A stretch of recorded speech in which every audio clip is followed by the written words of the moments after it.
வெங்கட்ராமனா கோயிந்தா சாமி பொக்கவாயா அடிமா இருக்கிறங்க நிலத்துக்கணங்க ஒரு அது 7 ரேகடா கிடக்குது. தீபான வணக்கம் வணக்கம். இந்த நாட்டுக்கு நாடு மகாநாடு பேரும் பெருமை சிறந்த பொன்னாடு ஏமம் படைக்கம் இல்லையா? கிராமத்துல வாசம் பொறுத்து வரக்கூடிய ஆணாய் பிறந்த அப்புறமாகணும் பெண்ணாய் பிறந்த அருமை தாய்மாக சிறியோர் பெரியோர் அத்தனை பேரும் பெருத்த சபையாக கூடியிருக்கிறார். காரணம் வீரகாரனுக்காக உள்ளூருடைய அருளும் அல்லமாக எழுந்திருக்கக்கூடிய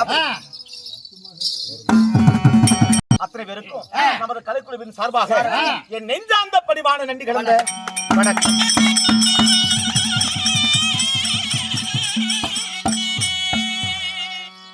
மாதவா சுவாமி இருப்பினும் வேடமிட்டு வெளிவந்த உடனே இல்லை என்று சொல்லாமல் விடைக்கு வெள்ளியங்கிரி என்று சொல்லக்கூடிய பெயர்படிக்காக ஐயா அவர்கள் அன்பளிப்பாக 20 ரூபாய் அன்பளிப்பு செய்திருக்கின்றார்.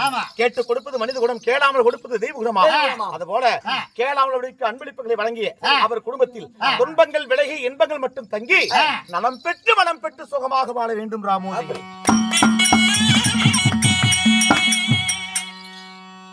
மாதவா பொம்பளை என்னத்தான் பண்றானே தெரிய மாட்டேங்குது சாமி. நானும் வந்ததால அதுக்கு புரிய சரிங்க இல்லைன்னு சொல்லாம ஐயா அவர்கள் தன்னுடைய பெயரை சொல்ல வேண்டாம், சுவாமியுடைய பெயரை சொன்னாலே போதும் என்று சொல்லி 20 ரூபாய் அன்பளிப்பு செஞ்சிருக்காங்க. மனதில் கவலைகள் நீங்கி உடம்பில் நோய்கள் குறைந்து அவர் குடும்பமும் சுகமாக வாழ வேண்டும் ராமோஜி. மாதவா எங்கே அமர்ந்திருக்கும் பெரியோர்கள் பார்க்காத நாடகம் இருக்காது, கேட்காத கதைகள் இருக்காது, இவெடுத்து நடிக்காத நடிகர்களும் இருக்க மாட்டார்கள். இருந்த போதும் இன்னும் அடுக்கு பாறை நமது கவியரசன் சிலம்பரசன் அவருடைய கலைக்குழு அழைத்து வந்து இன்னைக்கு வைத்திருக்கும் நாடகம் என்னங்க நாடகம்? நான் தூங்கிட்டுங்க. அப்படியா? என்னப்பா சொல்ற? 10 மணில இருந்து படாத பாடு. வன்னிய புராணம் புராணங்கள் 18. அதுல மிகச்சிறந்த புராணமாக விளங்கி வரக்கூடிய வன்னிய புராணம் என்று சொல்லக்கூடிய புராணத்தின் முதல் பாகம் இன்று அரங்கேற்றம் செய்து நாம் நடத்திக் கொண்டிருக்கிறோம். ருத்ரவன்னியின் பிறப்பு வன்னியர் பிறப்பு எனும் நாடகத்திலே சபை நாடி வந்தபடியால் நான் யார் என்று ஒவ்வொன்றாக சொல்லுவேன். சொல்லும் வழிபந்தம், கேட்கின்ற கேள்விகளுக்கும் சொல்லுகின்ற வார்த்தைக்கும் சரியான பதில் உரைக்க வேண்டும். சொல்லட்டுமா?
பையனுக்கு வைத்து போச்சா அண்ணா?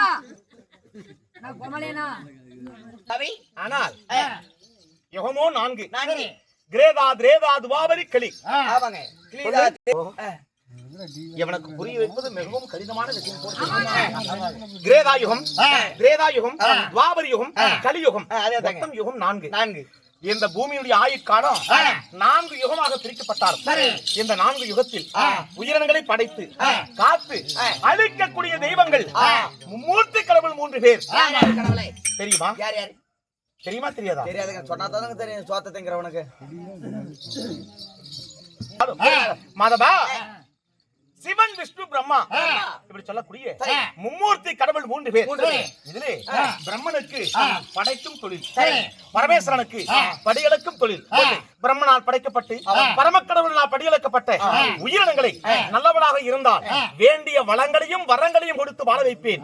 அதுவே தீயம் என்பதற்காக தெரிந்தார் கருவிலேயே அழிக்கக்கூடிய தொழிலை மேற்கொண்ட என் பெயர் நந்தன், முகுந்தன், நமக்கோடி நாராயணன், ஏழுமலை பொன்னுராமன், கண்ணன், மணிவண்ணன், மாயவன், திருப்பதி ஏழுமலை வெங்கடாஜலபதி, நைலாமலை வரதப்பன், ஸ்ரீனிவாச பெருமாள், வரதராஜ பெருமாள். இப்படி அகத்தில் 1008 அவதாரங்களும் யுகத்திலே 108 அவதாரமும் தசவதாரம் 10 எடுத்து தசவதார மூர்த்தி என்று பெயர் பெற்ற என் பெயர்தான் திருமாலில் அழைக்கக்கூடிய பெருமாளாக விளங்கி வரும் ஸ்ரீமந்த நாராயணன்.